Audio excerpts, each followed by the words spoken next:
Kisah hebat Raja Salahuddin Al-Ayyubi, sang penakluk kota Yerusalem. Raja Salahuddin Al-Ayyubi atau Saladin adalah seorang pemimpin militer dan politikus terkenal dalam sejarah dunia. Ayahnya adalah Najim ad-Din Ayyub, seorang perwira militer Kurdi yang bertugas di garnison Tikrit, Irak. Ibunya adalah Raja Salahuddin Ayyubi adalah Najma binti Asad al-Maula. Ia lahir pada tahun 1137 di Tikrit, Irak, dan meninggal pada tahun 1193 di Damaskus, Suriah. Salahuddin dikenal sebagai tokoh yang kuat, bijaksana, dan berdedikasi dalam memperjuangkan keadilan dan menyatukan dunia muslim pada masa Perang Salib. Salahuddin tumbuh dalam keluarga yang terhormat dan bergengsi. Ia belajar di berbagai sekolah terkemuka pada masanya dan mendapatkan pendidikan yang luas dalam bidang agama, sastra, dan strategi militer. Bakat kepemimpinannya mulai terlihat sejak dini, dan ia mengembangkan reputasi sebagai seorang pejuang yang berani dan berintegritas. Pada tahun 1169, Salahuddin menjadi wazir atau menteri di Kekhalifahan Fatimiyah di Mesir. Dia kemudian berhasil merebut kekuasaan dengan menjatuhkan penguasa sebelumnya dan memulai periode kekuasaan yang luar biasa. Salahuddin mengorganisir dan memimpin pasukan muslim dalam perang melawan pasukan salib yang dipimpin oleh Raja Richard I dari Inggris dan banyak pemimpin Kristen terkemuka lainnya.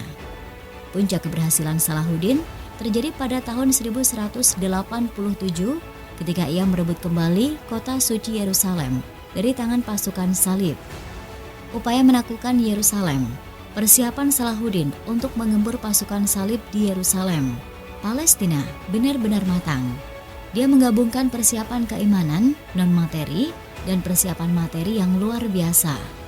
Persiapan keimanan ia bangun dengan membersihkan akidah Syiah Batiniyah dari dada-dada kaum muslimin dengan membangun madrasah dan menyemarakan dakwah.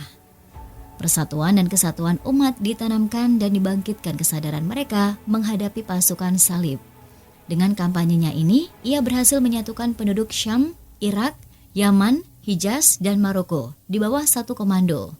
Dari persiapan non-materi ini, terbentuklah sebuah pasukan dengan cita-cita yang sama dan memiliki landasan keimanan yang kokoh.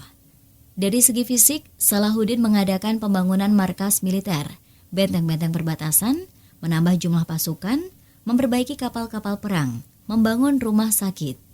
Pada tahun 580 Hijriah, Salahuddin menderita penyakit yang cukup berat.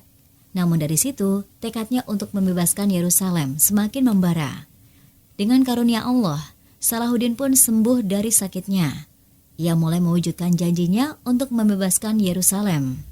Pembebasan Yerusalem bukanlah hal yang mudah. Salahuddin dan pasukannya harus menghadapi pasukan salib di Hattin terlebih dahulu. Perang ini dinamakan Perang Hattin. Perang besar sebagai pembuka untuk menaklukkan Yerusalem. Dalam perang tersebut, kaum muslimin berkekuatan 63.000 pasukan yang terdiri atas para ulama dan orang-orang soleh. Mereka berhasil membunuh 30.000 pasukan salib dan menawan 30.000 lainnya. Setelah menguras energi di Hattin, akhirnya kaum muslimin tiba di Al-Quds, Yerusalem. Dengan jumlah pasukan yang besar, tentara-tentara Allah ini mengepung kota suci itu. Perang pun berkecamuk. Pasukan salib sekuat tenaga mempertahankan diri. Beberapa pemimpin muslim pun menemui syahid mereka, insya Allah, dalam peperangan ini. Melihat keadaan ini, kaum muslimin semakin bertambah semangat untuk segera menaklukkan pasukan salib. Untuk memancing emosi kaum muslimin, pasukan salib memancangkan salib besar di atas Kubatu Syakrah. Salahuddin dan beberapa pasukannya segera bergerak cepat ke sisi terdekat dengan Kubatu Syakrah untuk menghentikan kelancangan pasukan salib. Kemudian kaum muslimin berhasil menjatuhkan dan membakar salib tersebut. Setelah itu, Jundullah menghancurkan menara-menara dan benteng-benteng Al-Quds. Pasukan salib mulai terpojok, mereka tercerai-berai dan mengajak berunding untuk menyerah. Namun, Salahuddin menjawab, "Aku tidak akan menyisakan seorang pun dari kaum Nasrani, sebagaimana mereka dahulu tidak menyisakan seorang pun dari umat Islam ketika menaklukkan Yerusalem." Namun pimpinan pasukan salib, Balian bin Bazran, mengancam, "Jika kaum muslimin tidak mau menjamin keamanan kami, Maka kami akan bunuh semua tahanan dari kalangan umat Islam yang jumlahnya hampir mencapai 4.000 orang.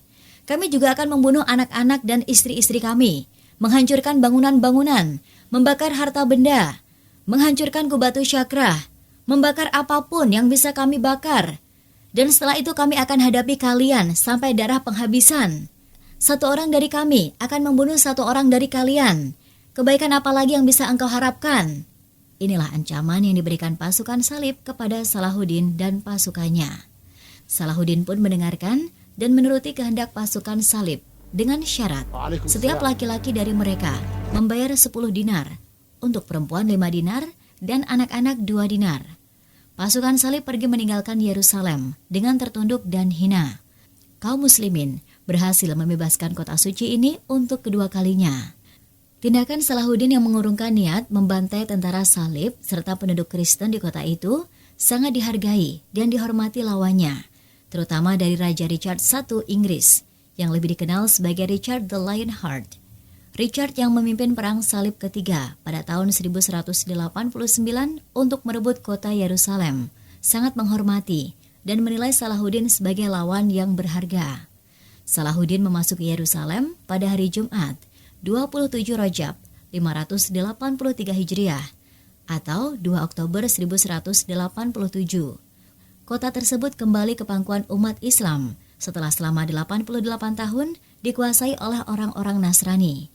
Kemudian ia mengeluarkan salib-salib yang terdapat di Masjid Al-Aqsa, membersihkannya dari segala najis dan kotoran, dan mengembalikan kehormatan masjid tersebut. Keberhasilannya ini membuatnya mendapatkan pengakuan internasional dan mengilhami kekaguman di kalangan musuhnya sendiri. Salahuddin juga dikenal karena sikap welas asihnya terhadap tawanan perang, terutama para prajurit Kristen.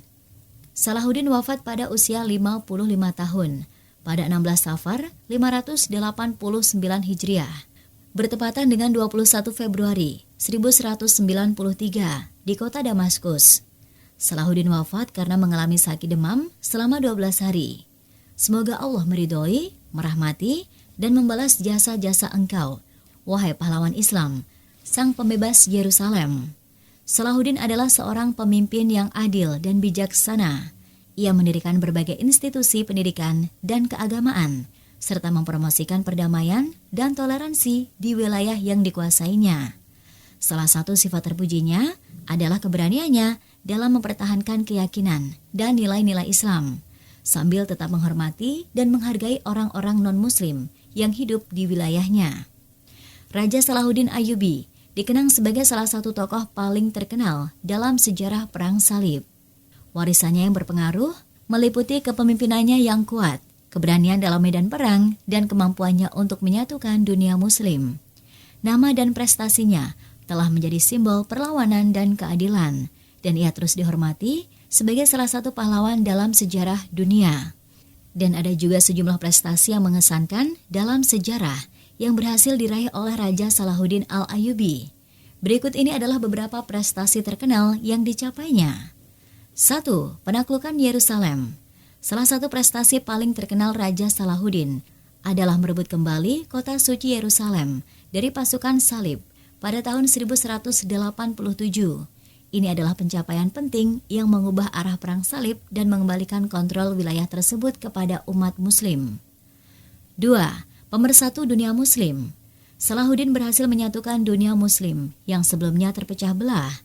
Ia menggabungkan pasukan dari berbagai negara dan kota-kota muslim, termasuk Mesir, Suriah, dan Hijaz, di bawah panji-panji kesatuan dalam perang melawan pasukan salib.